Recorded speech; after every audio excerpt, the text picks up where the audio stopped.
The Earl's Stolen Bride. Chapter 1. The Mistaken Bride. Miss Eleanor Blythe had spent most of her life unnoticed, willingly so. As the quieter of the Blythe twins, she had perfected the art of blending into drawing-room wallpaper, while her sister Lydia dazzled every assembly with brightness, vivacity, and a smile one could mistake for sunlight. Eleanor, on the other hand, was soft-spoken and thoughtful, more inclined to sit in corners with an embroidery hoop or an improving book than in the middle of a laughing crowd. It was not that she disliked society. Rather, society rarely remembered she was there. Except for one man. The Earl of Westram was not the sort one simply overlooked. Tall, impeccably dressed, with a mind sharpened by years in Parliament and a reputation for uncompromising honour, he commanded a room the moment he entered it. Eleanor had admired him, quietly of course, for nearly 2 seasons. She admired his steadiness, the way he listened intently when spoken to, and his protective devotion to his younger sister, Lady Amelia. But admiration was all it would ever be. Earls did not marry girls like Eleanor, they married Lydia, which was precisely why the trouble began. It was at Lady Harbury's masquerade ball, an event overflowing with silk, feathers, and the reckless confidence anonymity brings, that the first knot of fate cinched itself tight.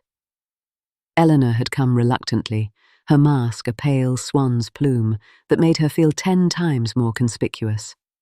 Lydia, naturally, had chosen a glittering gold half-mask that seemed to declare she wanted to be noticed by every titled gentleman in the kingdom. "Do try to enjoy yourself, Ellie," Lydia had said before darting into the crowd. "No one knows who you are under that mask.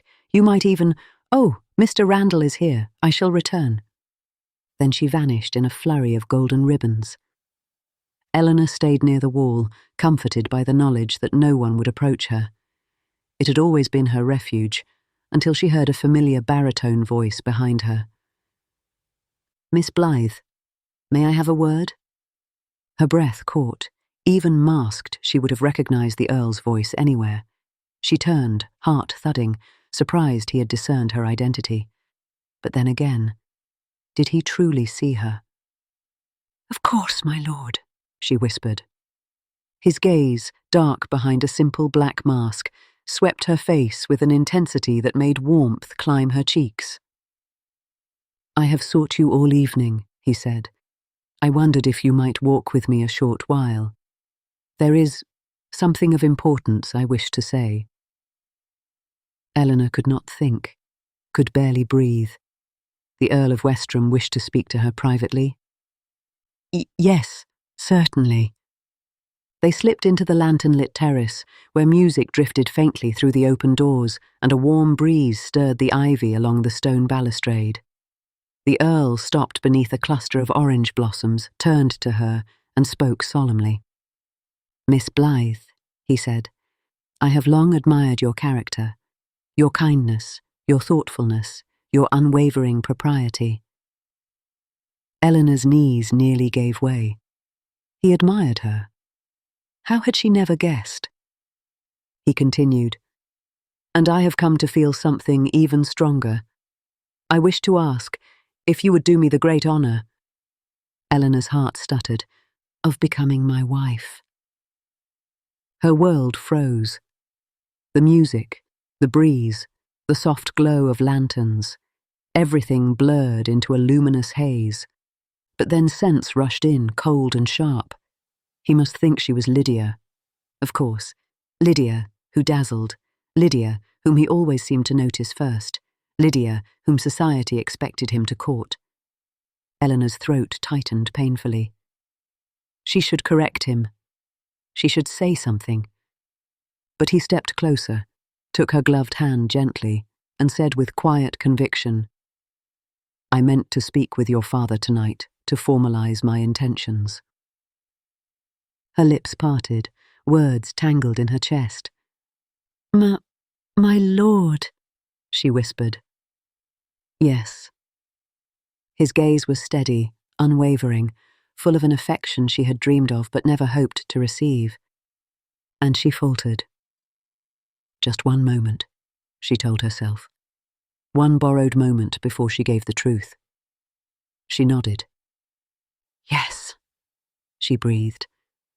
His face softened into something wondrous, as if a weight he had carried for years suddenly lifted. Thank you, he said.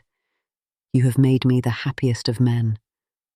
He raised her hand to his lips and kissed it gently, just as a burst of laughter echoed from the ballroom. Eleanor jerked back, startled, and Lydia, resplendent in gold, swept onto the terrace. "Oh, there you are, Ellie!" she exclaimed. The Earl turned, confused. Miss Blythe. Two identical faces stared back at him. Two identical masks. Eleanor felt the blood drain from her body. "Which," he said slowly, voice tightening, "is Miss Eleanor Blythe?" Eleanor swallowed. Her mouth was dry. Lydia blinked between them, sensing the tension. "My lord." The Earl looked directly at Eleanor. "Are you the lady who accepted my proposal just now?" The night seemed to hold its breath. Eleanor opened her mouth and could not force out the truth. Instead, she turned and fled into the darkness, the Earl of Westram calling her name behind her. Chapter 2. A forced engagement. The morning after the masquerade was one of the most dreadful Eleanor had ever endured. Her mother burst into her bedchamber with the frequency and energy of a military drummer, exclaiming, "Eleanor, what in heaven's name occurred last night? Lord Westram arrived at dawn, and demanded to speak with your father. He insists you accepted his proposal and then vanished. Is this true?" Eleanor sat upright in bed, pale and trembling. "Mamma, I did not mean—" He thought there was confusion. "Confusion," her mother repeated. "He is asking for you, not Lydia." A small, guilty part of Eleanor warmed, but the rest of her recoiled. "I must correct him," she whispered. "Correct him?" her mother cried. "Eleanor Blythe, do you know how many young ladies would leap at such an alliance? An earl, a wealthy, respectable earl, wishing to marry you. Heaven is generous indeed. You must not ruin this." But he did not mean— "No more nonsense," Mrs. Blythe said firmly. "Your father is speaking with him now. You will come down when summoned." Eleanor sat frozen long after her mother left, the truth gnawing at her like a living thing. An hour later, she was summoned. She descended the stairs with shaking hands, feeling as though she walked toward a scaffold. The Earl of Westram stood stiffly in the drawing room, dark hair perfectly in place, cravat immaculate, expression unreadable. Her father stood beside him, attempting a cheerful smile. "Ah, Eleanor," he said, "Lord Westram has explained everything. A most romantic misunderstanding, I gather." If only he knew. The Earl stepped forward. "Miss Blythe." Her breath caught. "My lord. I fear last night's circumstances were chaotic, and yet my intentions remain unchanged." His voice softened. "If you still wish to accept them." He offered her an escape, a chance to speak the truth. Eleanor swallowed hard. She looked into his eyes, kind but confused, hopeful but wary, and thought of Lydia, who would be heartbroken to discover he had never chosen her at all.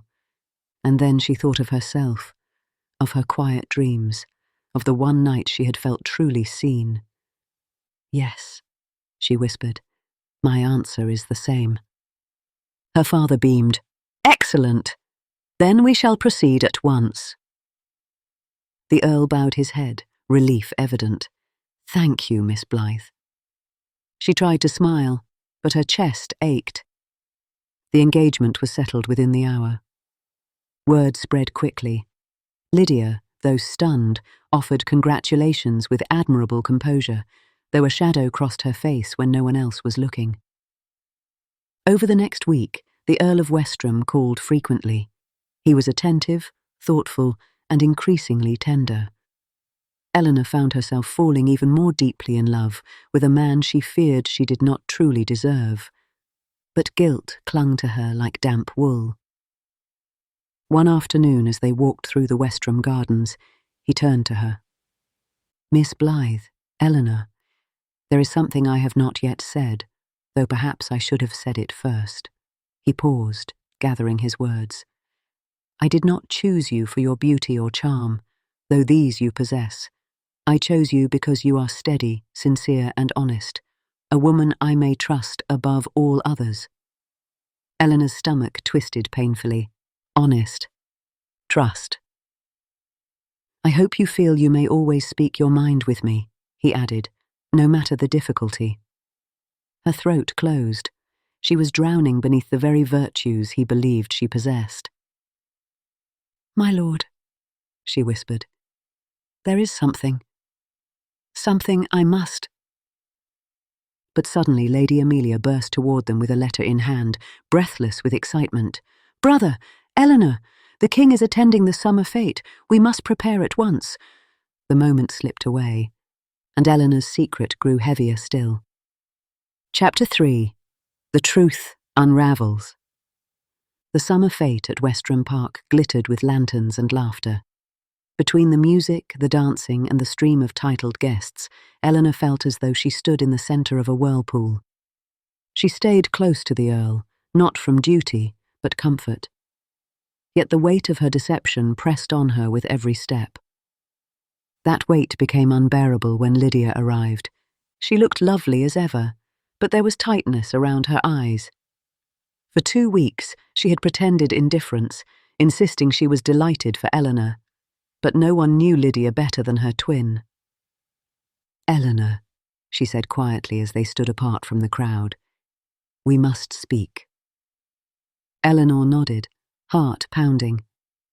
"Lord Westram approached me last night," Lydia whispered. "He asked, very respectfully, whether I held any feelings for him. He said he wished to ensure our closeness as sisters would not suffer." Eleanor closed her eyes. Of course he had. "Did you tell him," she whispered, "that I once liked him? Mildly, that I never expected him to choose me." Also true. Lydia's gaze softened. "Ellie, he is a good man." "I know," Eleanor breathed. "And you love him." Tears pricked her eyes. "I did not mean for this to happen." Lydia squeezed her hand. "Then tell him." Eleanor stiffened. "Tell him everything?"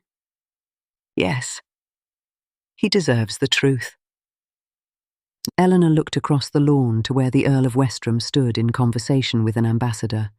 His posture was relaxed, his expression unguarded, trusting.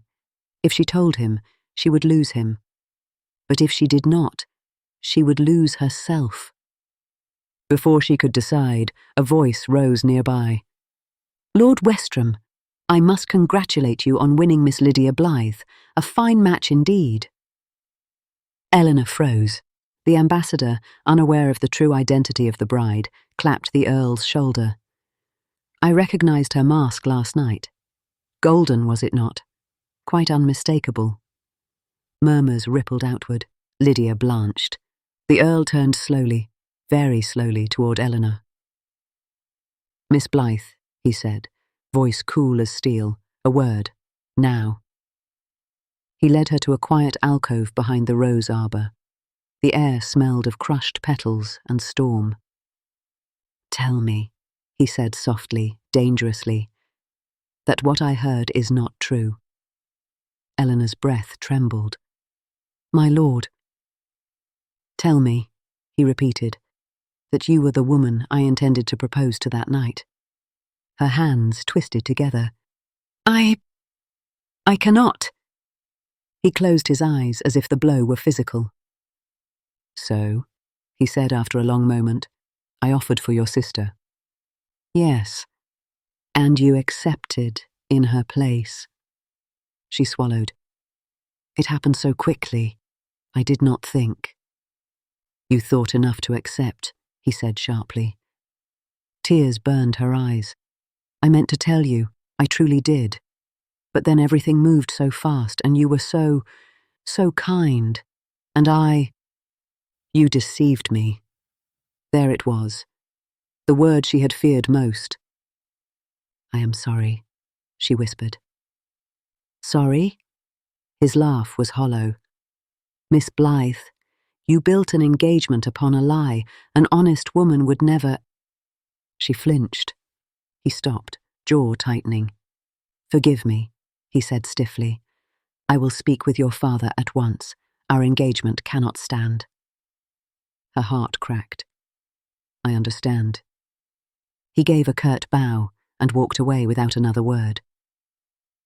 Eleanor remained in the shadows long after he disappeared, tears spilling silently down her cheeks, the summer fate spinning around her like a distant dream. Chapter 4. Love After Betrayal. The scandal was immediate. Within hours, every guest knew the engagement between the Earl of Westram and Miss Eleanor Blythe had been dissolved. Curious glances followed Eleanor everywhere. Lydia defended her fiercely, but whispers still carried deception, misrepresentation, a stolen proposal. Eleanor hid in her room for 2 days, too heartsick to face the world. On the third morning, Lady Amelia arrived unannounced. You look dreadful, Amelia said gently as she took Eleanor's hand, but you must listen to me. My brother has been unbearable. Eleanor blinked. Angry, you mean? Incredibly, Amelia said, but also miserable. A soft, aching hope flickered in Eleanor's chest. He believes your deception proves you never truly cared for him, Amelia continued. He thinks you accepted merely for the status. Eleanor let out a strangled sound. No, that was never. Then tell him, Amelia insisted. He will not come to you. He is too proud, too wounded. But he listens, even now, when your name is spoken. Eleanor covered her face. I do not know if he will hear me. You must try. And so, trembling but resolute, Eleanor dressed and asked the Blythe carriage to take her to Westram Park. Rain drizzled steadily as she arrived, the sky a wash of grey. She was shown to the library, where the Earl stood before the hearth, one hand braced against the mantelpiece. He turned sharply when she entered. Miss Blythe. Her breath faltered. My lord. A long silence stretched between them, broken only by the soft crackle of fire.